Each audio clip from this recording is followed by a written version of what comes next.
कहानी की शुरुआत में हम एक जेल को देखते हैं जिसका नाम द शॉशैंक रिडेम्पशन है। ये दुनिया की सबसे सिक्योर तरीन जेल है। इस जेल में हजारों कैदी हैं, लेकिन आज तक इस जेल से कोई भी कैदी फरार नहीं हो सका, क्योंकि इस जेल की सिक्योरिटी बहुत ही ज्यादा स्ट्रिक्ट है। इस जेल में ऐसे कैदी भी हैं जिन्होंने अपनी पूरी जिंदगी इसी जेल में बिता दी, लेकिन इन्हें इस जेल से भागने का ख्याल तक नहीं आया, क्योंकि इस जेल से भागने की कोशिश करने वाले कैदी की सजा सीधा मौत है। अब यहाँ सीन कट होता है और हमें कोर्ट में एंडी नाम के एक आदमी को दिखाया जाता है जो अमेरिका के एक बहुत ही बड़े बैंक का बैंकर है। जज उसे उसकी वाइफ और उसके लवर के मर्डर के इल्जाम में उम्र भर कैद की सजा सुनाता है, लेकिन एंडी कहता है कि मैंने ये मर्डर नहीं किए हैं। पर एंडी खुद को बेगुनाह साबित करने के लिए उसके पास कोई प्रूफ नहीं था, जिस वजह से कोर्ट का जज एंडी को उम्र भर कैद के लिए दुनिया की सबसे सिक्योर जेल दी शॉशैंक रिडेम्पशन भेज देता है।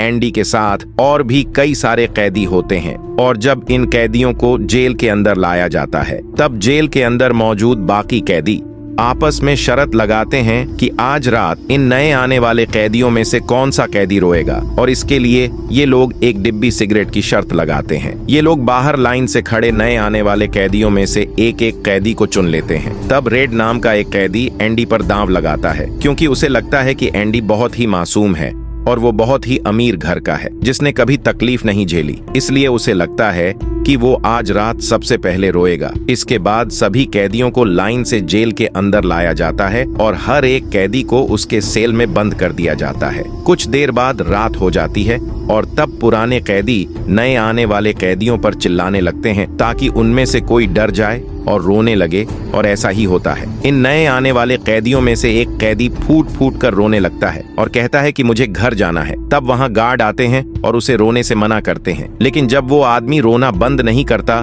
तब गार्ड उसे सेल से बाहर निकालकर इतना पीटे हैं कि वह बेहोश हो जाता है। दूसरी तरफ रेड एंडी पर लगाया हुआ दांव हार जाता है और रेड समझ जाता है कि एंडी बहुत ही स्ट्रांग है, क्योंकि इतना डराने के बावजूद उसने एक आवाज तक नहीं की। इसलिए अगले दिन रेड अपने साथी को सिगरेट का एक डिब्बा दे देता है, क्योंकि रेड एंडी पर लगाया हुआ दांव हार चुका था। तभी हम एंडी को देखते हैं जो अकेला चुपचाप ब्रेकफास्ट कर रहा होता है। तब एंडी की मुलाकात जेल के सबसे पुराने कैदी ब्रुक्स से होती है। ब्रुक्स को यहाँ इस जेल में लगभग 50 साल पूरे होने वाले हैं। तब एंडी समझदारी से ब्रुक्स से इस जेल के सभी छोटे बड़े रूल्स और हर एक कैदी के बारे में जानने की कोशिश करता है। तब ब्रुक्स एंडी को जेल का हर एक सीक्रेट बता देता है, और वो एंडी से कहता है कि अगर तुम्हें जेल के बाहर से कुछ मंगवाना हो तो रेड नाम के कैदी के पास जाना। यह सुनते ही एंडी भी इंतजार नहीं करता और वो सीधा रेड के पास पहुंच जाता है और रेड से कहता है कि मैंने सुना है तुम बाहर से किसी भी चीज को अंदर मंगवा सकते हो। तब रेड कहता है हाँ मैं मंगवा सकता हूँ, लेकिन ऐसी चीज जो यहाँ से भागने या फिर किसी को मारने में काम ना आती हो। रेड से कहता है कि मुझे हैमर यानी एक हथौड़ा चाहिए। हथौड़े का नाम सुनते ही रेड कहता है कि तुम्हें हथौड़ा ही क्यों चाहिए? क्या तुम हथौड़े से किसी को मारने वाले तो नहीं हो? नहीं, मैं किसी को मारने वाला नहीं हूँ, मेरा यहाँ कोई भी दुश्मन नहीं है। ये सुनकर रेड कहता है कि तुम्हारा यहाँ दुश्मन तो नहीं है, लेकिन जल्द ही कुछ लोग तुम्हारे दुश्मन बनने वाले हैं। वो कुछ लोगों की तरफ इशारा करके एंडी को वार्न करता है कि इन लोगों की गंदी नजर तुम पर है, इसलिए इनसे बचकर रहना। पर रेड उसके लिए हैमर मंगवा देता है, और जब वो हथौड़ा देखता है तो रेड हंसने लगता है, क्योंकि हथौड़ा साइज में बहुत ही छोटा होता है। और रेड मन ही मन सोचता है कि इस हथौड़े से जेल में सुरंग बनाने में 600 साल लग जाएंगे। इसके बाद रेड ब्रुक्स के जरिए एंडी के सेल तक हथौड़ा पहुंचा देता है। ऐसे ही दिन बीतते हैं, और एक दिन जब एंडी लॉन्ड्री में काम कर रहा होता है तब वो 3 लोग जिनकी एंडी पर गंदी नजर होती है वो एंडी को पकड़ लेते हैं। एंडी उनसे अपने आप को छुड़ाने की कोशिश करता है, पर 3 लोगों को वह अकेले कंट्रोल नहीं कर पा रहा था, इसीलिए ये तीनों पहले एंडी को खूब पीटते हैं और फिर एंडी के साथ गलत करते हैं। ये सिलसिला इसी तरह चलता रहता है। ये लोग हमेशा एंडी को पकड़ रहते हैं और फिर उसे मारकर उसके साथ गलत करते रहते हैं। इस तरह से 2 साल बीत जाते हैं और एक अनाउंस होता है कि छत की मरम्मत के लिए कुछ लोगों की जरूरत है। यहाँ कैदियों की एक टीम छत के काम के लिए तैयार हो जाती है, जिसमें रेड और एंडी भी शामिल होते हैं। अब मेरे भाई का मेरे अलावा इस दुनिया में और कोई नहीं है, इसलिए उसके पैसे पर मेरा हक बनता है। लेकिन परेशानी की बात यह है कि जब मैं इन $30,000 को अपने अकाउंट में ट्रांसफर करूंगा तब सरकार मुझसे टैक्स के रूप में सारे पैसे ले लेगी। हेडली जब अपने साथियों से यह बातें कर रहा था तब एंडी भी इसकी सारी बातें सुन लेता है। एंडी जो कि एक बहुत बड़ा बैंकर है, उसे पता था कि इन पैसों को बिना गवर्नमेंट को टैक्स दिए कैसे निकाला जा सकता है। इसके बाद एंडी बिना सोचे हेडली के पास जाता है और उससे कहता है कि क्या तुम अपनी बीवी पर भरोसा करते हो कि वह तुम्हें धोखा नहीं देगी? तो तुम आसानी से अपने भाई के पैसे अपनी वाइफ के अकाउंट में ट्रांसफर कर सकते हो, वह भी बिना टैक्स दिए, क्योंकि गवर्नमेंट का एक रूल है कि कोई भी इंसान अपनी पत्नी को पूरे जीवन में $60,000 तक गिफ्ट कर सकता है और इन पैसों पर कोई टैक्स नहीं लगता। और एंडी ये भी कहता है कि अगर तुम बाहर से किसी लॉयर को रखोगे तो वह तुमसे बहुत गज करेगा, लेकिन मैं ये काम तुम्हारे लिए फ्री में कर सकता हूँ। बदले में तुम्हें क्या चाहिए? इस पर एंडी मुस्कुराते हुए कहता है, मुझे कुछ नहीं चाहिए। जब तुम्हारा काम हो जाए तुम बस मेरे सारे दोस्तों को बियर पिला देना। और अगले दिन सभी कैदी छत पर बैठकर बियर का मजा ले रहे होते हैं। यानी एंडी ने हेडली का काम कर दिया था, लेकिन एंडी बियर नहीं पीता। वह एक कोने में बैठकर सभी को बियर पीते देखकर खुश होता है। एंडी के साथ ही भी उससे बहुत खुश होते हैं, क्योंकि जेल में बियर पीना ऑलमोस्ट इम्पॉसिबल था, लेकिन एंडी की वजह से उनकी यह इच्छा पूरी हुई। पूरे जेल में एक रेड ही था जो बाहर से किसी भी चीज को मंगवा सकता था। इसके बाद एंडी बाहर निकलता है, लेकिन जैसे ही वह बाहर आता है वहां वही 3 लोग खड़े होते हैं जो एंडी के साथ गलत करते थे। वह एंडी से कहते हैं, तो चलो हमारे साथ, लेकिन इस बार एंडी मना कर देता है। एंडी के मना करने पर वह लोग उसे पकड़ लेते हैं और उसके साथ जबरदस्ती करने की कोशिश करते हैं, लेकिन एंडी भी उनका मुकाबला करता है। पर वह लोग 3 होते हैं, जिस वजह से वह एंडी को बहुत ही बुरी तरह से पीटते हैं। पर आज ये लोग एंडी के साथ कुछ कर नहीं पाते, लेकिन एंडी को ये लोग इतना मारते हैं कि एंडी 1 महीने के लिए अस्पताल में चला जाता है। फिर जेल का गार्ड्स जाते हैं जिसने एंडी को मारा था, उनको मारते हैं। इतना मारते हैं कि वो परमानेंट हॉस्पिटल में चल जाता है। तब उसे अपने सेल में रीटा हेवर्थ का एक बड़ा पोस्टर मिलता है, जो कि असल में एक वेलकम गिफ्ट होता है रेड की तरफ से। इस तरह से दिन गुजरते हैं और एक दिन जेल का वार्डन सिक्योरिटी गार्ड के साथ और उसके सेल की तलाशी करवाता है। सेल की चेकिंग लेने के बाद जब वार्डन को कुछ नहीं मिलता, तब वार्डन की नजर सामने लगे पोस्टर पर पड़ती है। वार्डन कहता है कि वैसे तो मैं सेल में पोस्टर अलाउ नहीं करता, पर तुम इसे अपने सेल में लगा सकते हो। दरअसल तलाशी तो एक बहाना होता है। वार्डन को इस ऑफिसर ने बताया था कि किस तरह से उसका $30,000 का टैक्स बचाया, इसीलिए वार्डन अपने फायदे के लिए आंडी से मिलना चाहता था। हाथ में बाइबिल होती है जिसे वह ले लेता है और बाइबिल को लेकर वह यहाँ से निकल जाता है। पर कुछ ही दूर जाने के बाद वह वापस लौट कर आता है। वह उसे लौट आते हुए कहता है कि मुक्ति इसी में है। अगले दिन वार्डन एंडी को अपने ऑफिस में बुलाता है और कहता है कि तुम्हारे जैसे इंटेलिजेंट आदमी को जेल की सलाखों के पीछे नहीं रहना चाहिए। इसलिए वार्डन एंडी को लाइब्रेरी का असिस्टेंट बना देता है। लाइब्रेरी में वही बुक्स नाम का बूढ़ा आदमी होता है जो कई सालों से लाइब्रेरी संभाल रहा है। तभी वह ऑफिसर जिसके लिए एंडी ने $30,000 बचाए थे, वह एक दूसरे ऑफिसर को एंडी के पास लेकर आता है। असल में उसे ITR का मसला था, जिसे कुछ ही मिनटों में एंडी भर देता है, जिस वजह से पूरे जेल में एंडी के चर्चे होने लगते हैं। जैसे जैसे साल बीतते हैं, एंडी के पास काम बढ़ता चला जाता है, जिस वजह से एंडी को अपने पास एक असिस्टेंट की जरूरत पड़ती है और वो अपना असिस्टेंट अपने सबसे अच्छे दोस्त रेड को बनाता है। एक दिन लाइब्रेरी में ब्रुक्स एक कैदी के गले पर चाकू रख देता है और वो उसे बिना वजह मारने की धमकी देता है। असल में सरकार ने उसकी सजा माफ कर दी है, पर वो इस जेल को छोड़कर नहीं जाना चाहता। आज उसे इस जेल में पूरे 50 साल हो चुके हैं। उसकी पूरी जिंदगी इसी जेल में बीत गई है और वो बिल्कुल भूल चुका है कि बाहर की दुनिया कैसी है। ये जेल की दुनिया ही उसकी असली दुनिया है और उसे लगता है कि अगर उसने किसी का खून कर दिया तो उसकी सजा बढ़ जाएगी और उसे इसी जेल में रखा जाएगा। एंडी के समझाने पर ब्रुक्स उस आदमी को जिसकी गर्दन पर उसने चाकू रखा था छोड़ देता है। 50 सालों में बाहर की दुनिया की रफ्तार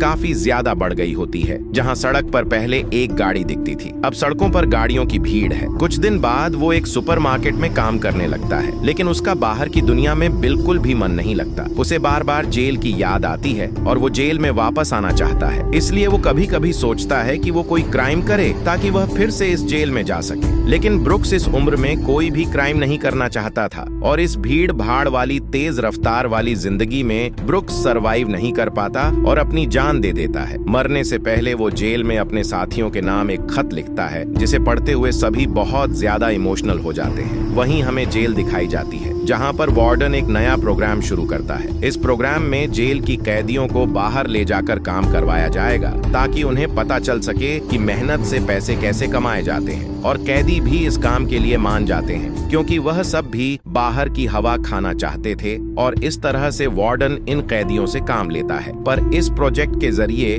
वार्डन को बहुत सारे कॉन्ट्रैक्ट मिल जाते हैं क्योंकि जेल के कैदियों की लेबर बहुत सस्ती होती है, और जो बाहर की लोकल कंस्ट्रक्शन लेबर की टीम होती है उन्हें कहीं पर भी काम नहीं मिलता क्योंकि वार्डन उनका काम आधी कीमत पर अपने कैदियों से करवाता है। और वार्डन आधी कीमत पर काम इसलिए करता है क्योंकि कैदी कोई लेबर तो थे नहीं जिनको वार्डन दिहाड़ी दे पाता, इसलिए वार्डन फ्री में कैदियों से काम करवाकर बहुत सारा पैसा कमाने लगता है और उसका यह पैसा ब्लैक का होता है। लेकिन एंडी एक बैंकर होने की वजह से वार्डन का सारा ब्लैक मनी व्हाइट में बदल देता है। दरअसल एंडी इन पैसों को एक ऐसे आदमी के नाम पर जमा करता है जो इस दुनिया में है ही नहीं, और वह उसके अकाउंट में सारा पैसा ट्रांसफर कर देता है ताकि अगर कल को पुलिस को पता भी चल जाए तो पुलिस एक ऐसे आदमी को ढूंढ रही होगी जो इस दुनिया में जिंदा है ही नहीं। फिर जेल में नए कैदी आते हैं। टॉमी कहता है कि मैं पिछले कई सालों से चोरी कर रहा हूँ, इसलिए मैं यहाँ की कई सारी जेलों में जा चुका हूँ और इस बार भी मैं चोरी की वजह से इस जेल में आया हूँ। टॉमी की बात सुनते हुए एंडी उसे कहता है कि अगर तुम चोरी करने के बाद बार बार पकड़े जा रहे हो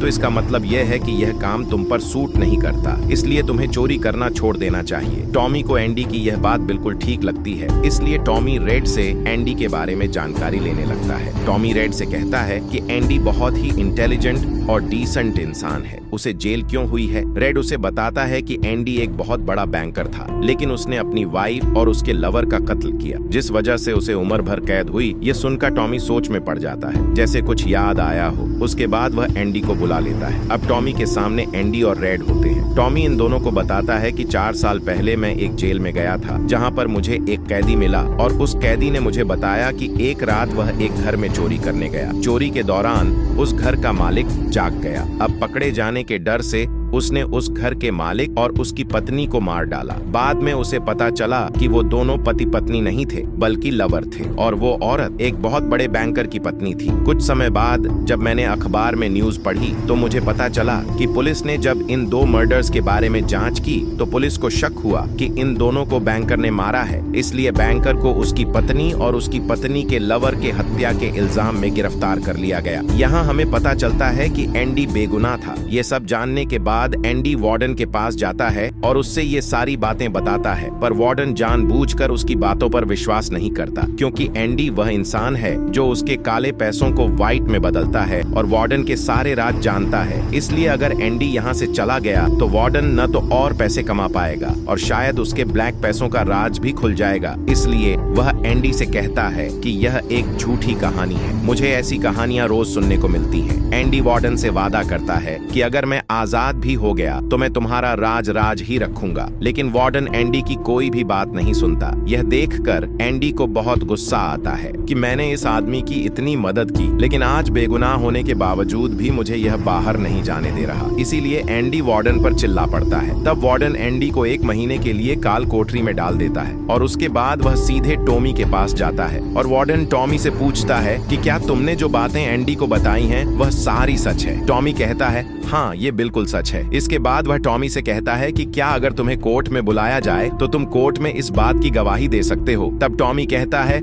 हाँ, मैं इसके लिए तैयार हूँ। ये सुनते ही वार्डन ऊपर गार्ड को इशारा करता है और वह गार्ड टॉमी को गोलियों इसके बाद वार्डन एंडी के पास जाता है और उसे कहता है कि टॉमी ने भागने की कोशिश की थी, इसलिए उसे गोली मार दी गई। लेकिन उन्होंने समझ लिया कि टॉमी को क्यों मारा गया, क्योंकि वार्डन बहुत ही घटिया इंसान है। एंडी वार्डन से कहता है कि आज के बाद मैं तुम्हारा काम कभी नहीं करूंगा। तब वार्डन कहता है कि मेरा काम तो तुम्हें ही करना पड़ेगा, वरना मैं यह जेल तुम्हारे लिए नरक बना दूंगा। और जाते हो काल कोठरी में 1 महीना तो बिता चुका था, लेकिन अब उसे 1 और महीना उसी अंधेरे वाले छोटे से कमरे में बिताना पड़ेगा। जेल के अंदर मौजूद सभी कैदियों को एंडी के लिए बहुत दुख होता है। अब काल कोठरी में पूरे 2 महीने गुजारने के बाद जब एंडी बाहर आता है तो रेड उसके पास आता है। एंडी रेड से पूछता है कि क्या तुम कभी इस जेल से बाहर निकल पाओगे। रेड कहता है हाँ, लेकिन तब जब मैं बहुत बूढ़ा हो गया होऊंगा। और मेरा दिमाग काम करना बंद कर देगा। एंडी कहता है कि मैं यहाँ से निकलकर मेक्सिको जाऊंगा। मेक्सिको में समुद्र किनारे एक बहुत खूबसूरत जगह है। कहा जाता है कि इंसान अपने आप को वहाँ खो देता है। मैं वहाँ अपना एक रेस्टोरेंट खोलूंगा, समुद्र किनारे अपनी नाव की रिपेयर करूंगा और वहाँ मुझे एक जोगाड़ी आदमी की जरूरत पड़ेगी जो मेरे लिए बाहर से सामान लाया करेगा। असल में वह रेड की तरफ इशारा कर रहा था। रेड ये सुनकर कहता है कि उम्मीद बहुत खतरनाक चीज होती है, ये इंसान को पागल तक कर देती है। तुम्हें सच्चाई की दुनिया में वापस लौटना होगा। मेक्सिको यहाँ से बहुत दूर है। ये कहकर रेड वहाँ से जाने लगता है, लेकिन जाने से पहले